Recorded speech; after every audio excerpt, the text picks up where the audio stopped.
अस्सलाम वालेकुम viewers. Pandora box channel के साथ मैं उस्मान रफ़ीक आपकी खिदमत में हाज़िर। आज का जो मेरी यूट्यूब सीरीज़ में मुहर्रम के सिलसिले का 10वां प्रोग्राम, जिसके अंदर शहादत इमाम हुसैन रज़ी अल्लाह अन्हु के बारे में आपसे डिस्कस किया जाएगा, बताया जाएगा। इसमें दो चीज़ें हैं जो कि मैं आपके साथ शेयर करूँगा। वाक़या करबला क्यों हुआ, और उसके बाद यजीद की मौत कैसे हुई। ये दो एक ऐसे इश्यूज़ हैं जिनके ऊपर मैंने कहा आपके साथ आपने यूट्यूब फैमिली को बताऊं। वाक़या करबला, इस्लाम, अगर वाक़या करबला ना होता तो शायद आज जो इस्लाम हमारे पास है, जिस जिंदा जावेद हालत में, वो ना होता। उसकी रीज़न, उसमें इतने चेंजेस आने शुरू हो गए हुए थे कि हज़रत हमारे सरदार हज़रत हुसैन अलैहिस्सलाम ने अपनी जान का नजराना दे के इस्लाम को ज़िंदा किया, इस्लाम को बचाया, इस्लाम की बका के लिए अपनी जान दी।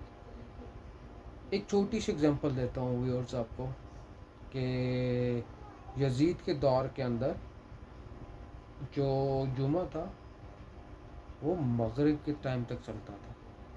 जी, अमेजिंग ना। इस तरह से इस्लाम में चेंजेस आ रहे थे, जिसके लिए हज़रत इमाम हुसैन रज़ी अल्लाह अन्हु ने अपनी जान दी, इस्लाम को ज़िंदा किया। वो कह इसलिए तो नहीं कहा गया कि इस्लाम ज़िंदा होता है हर करबला के बाद, हर करबला के बाद। इस यजीद के ख़िलाफ़ खड़े होना, जुल्म के ख़िलाफ़ खड़े होना, बर्बरियत के ख़िलाफ़ खड़े होना, ये इमाम की सुन्नत था। हमारे सरदारों के सरदार, जन्नत के सरदार हज़रत इमाम हुसैन रज़ी अल्लाह अन्हु की सुन्नत था। व्यूअर्स, एक ये दर्दनाक वाक़या हुआ। ये हुआ कैसे, क्यों हुआ, इसको करबला को समझने के लिए हम थोड़ा सा पीछे लेकर चलते हैं। हम मैक्रो वाली साइड पे जाएंगे। माइक्रोस के अंदर अगर हम चीज़ों को देखेंगे तो चीज़ें बहुत ज़्यादा ग्लिटर्स या फैल जाएंगी, वो आप और कंफ्यूज हो जाओगे।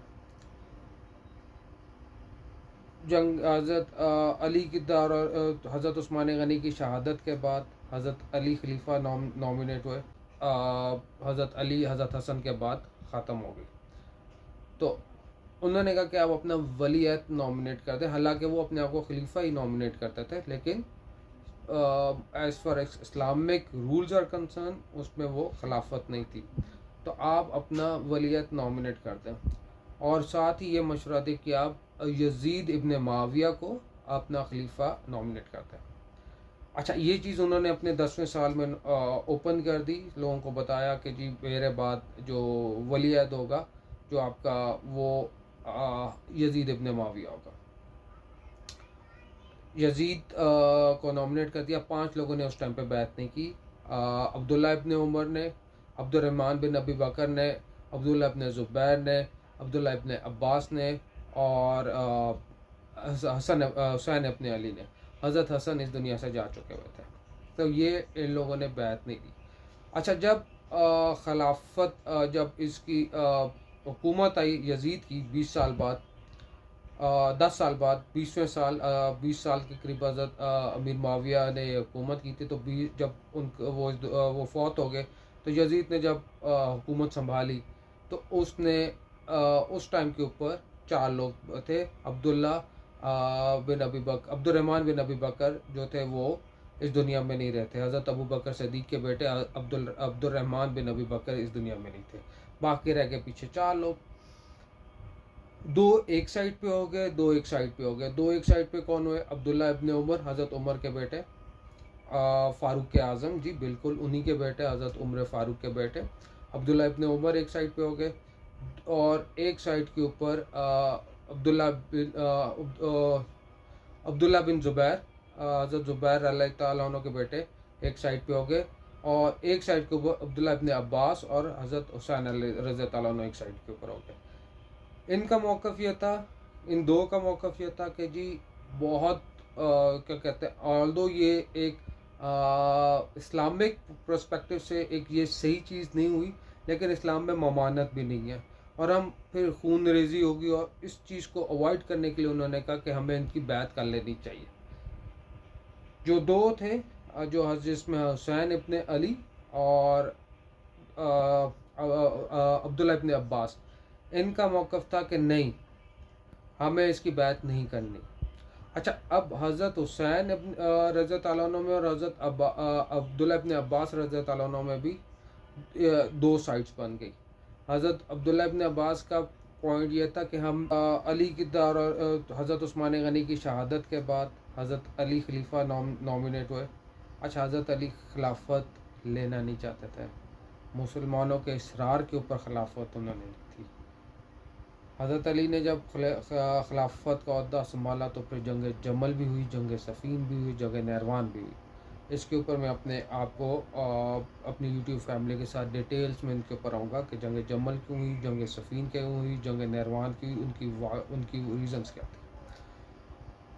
उसके बाद हज़रत अली की शहादत के बाद आपके फ़र्जंद, अच्छा, इनको नॉमिनेट हज़रत अली ने नहीं किया था, हज़रत हुसैन अलैहिस्सलाम को मुसलमानों ने इज्तिमाई तौर पे नॉमिनेट किया था एज़ खलीफा। तो खिलाफत जो आप सल्लल्लाहु अलैहि वसल्लम के का पैगाम था कि मेरे बाद खिलाफत 30 साल तक रहेगी, तो हसन इब्ने अली के दौर के 6 महीने ऐड ऑन करें तो 30 साल पूरे हो जाते हैं खिलाफत को।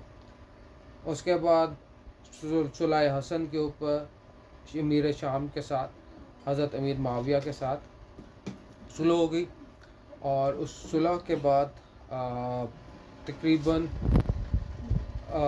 10 साल तक खून रेजी की जो जंगें थी, वो 10 साल के बाद हज़रत अमीर माविया अमीर शाम की जो हुकूमत है वो तकरीबन 20 साल रही है। उसको हम खिलाफत नहीं कहते, बिकॉज ये तमाम अहले सुन्नत के उलमा इकराम का एक मुत्तफ़िक़ा फ़ैसला है कि वो खिलाफत नहीं थी। अच्छा, उसके बाद 10वें साल हज़रत अमीर माविया की हुकूमत के 10वें साल में मुगीरा इब्ने शोबा एक बहुत बड़े जलील कदर सहाबी थे। उन्होंने हज़रत अमीर माविया को मशवरा दिया कि जी, अगर आप फौत हो जाते हैं तो फिर मुसलमानों के दरमियान खून रेज़ी शुरू हो जाएगी, तो इससे बेहतर है कि आप अपना खलीफा अपने बाद अपना वलीयत, नॉट खलीफा, वलीयत नॉमिनेट करते हैं, क्योंकि खिलाफत तो 30 साल तक थी, और खिलाफत हज़रत अली हज़रत हसन के बाद ख़त्म हो गई। तो उन्होंने कहा कि आप अपना वलीयत नॉमिनेट करते हैं। हालांकि वो अपने आप को खलीफा ही नॉमिनेट करते थे, लेकिन as far Islamic rules are concern उसमें वो खिलाफत नहीं थी, तो आप अपना वलीयत नॉमिनेट करते हैं। और साथ ही ये मशवरा दे कि आप यजीद इब्ने माविया को अपना खलीफा इधर हजाज से ही इसके ख़िलाफ़, बिकॉज वो तो दमिश्क में बैठा हुआ था यजीद, तो इसके ख़िलाफ़ इधर हजाज से मुराद सऊदी अरब, मक्का और मदीने से इसके ख़िलाफ़ हम आवाज़ बुलंद करें, और इसके ख़िलाफ़ आवाज़ बुलंद करें, और हम इसकी बैत ना करें।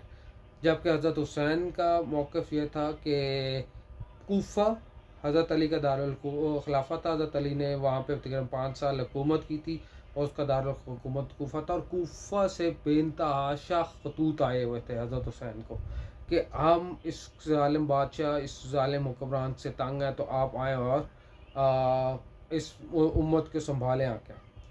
तो उन खतूत के ऊपर मुस्लिम बिन अकील को भेजा गया, मुस्लिम अकील को शहीद किया गया, और उसके बाद आप मक्का से निकले, और कूफा के मकाम से पहले करबला के मकाम के ऊपर आप अपनी फैमिलीज़ के साथ निकले, ताकि कूफा के लोगों के पास जाके उनसे डिस्कस किया जाए और उनसे बातचीत की जाए। तो there is no intent for fighting a war. इसके अंदर 72 लोग शामिल थे जिन्होंने शहादत ली। एक्चुअल में ये लोग मेरे मुताबिक अराउंड 100 के करीब लोग थे, 86 के करीब लोग थे, जिसमें इमाम ज़ैनुल आबिदीन, हज़रत ज़ैनब अलैहिस्सलाम और ये तमाम लोग शामिल थे जो कि 86 के करीब लोग बनते हैं, उसमें से 72 लोगों ने अपनी जानें कुर्बान की। और ये वाक़या करबला हुआ और इसमें हज़रत हुसैन रज़ी अल्लाह ने शहादत ली। उसके बाद यज़ीद का वाक़या, यज़ीद की मौत कैसे हुई, इसके अंदर भी दो राय हैं।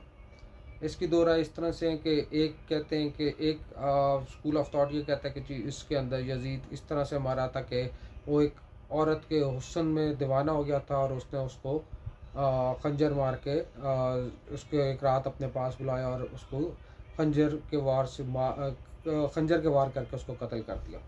जबकि दूसरा स्कूल ऑफ थॉट ये कहता है कि यज़ीद को अंतड़ियों की प्रॉब्लम हो गई थी, जिसमें वो पानी के लिए लिखता था, पानी पीता था तो उसको और शदीद आग लगती थी अंदर। और उसके बाद वो उसके जो तबीब थे उन्होंने उसको दुनिया जहाँ का सबसे सख्त तरीन नशा जिसकी वजह से वो मदहोश रहता था वो शुरू करा दिया। एक दिन वो उसी नशे की हालत में उठाया, अपने घोड़े पे बैठा है और अपने महल से बाहर निकला, अपने बंदर के पीछे, किसी बंदर के पीछे भागता हुआ, और घोड़े ने उसको गिराया और उसका पाँव लिखता था, पानी पीता था तो उसको और शदीद आग लगती थी अंदर। और उसके बाद वो उसके जो तबीब थे उन्होंने उसको दुनिया जहाँ का सबसे सख्त तरीन नशा जिसकी वजह से वो मदहोश रहता था वो शुरू करा दिया। एक दिन वो उसी नशे की हालत में उठाया, अपने घोड़े पे बैठा है और अपने महल से बाहर निकला, अपने बंदर के पीछे, किसी बंदर के पीछे भागता हुआ, और घोड़े ने उसको गिराया और उसका पाँव फंस गया और वो पत्थरों के साथ पटक पटक के उसकी मौत हो गई। तो ये तो दो डिफरेंट स्कूल ऑफ थॉट्स हैं। एक्चुअल में हुआ क्या था इसके ऊपर कोई नहीं कह सकता कि उसकी मौत कैसे हुई थी। तो व्यूअर्स, अगर आज की आपको मेरी वीडियो पसंद आई है, इसको प्लीज़ लाइक कीजिएगा, शेयर कीजिएगा और सब्सक्राइब कीजिएगा।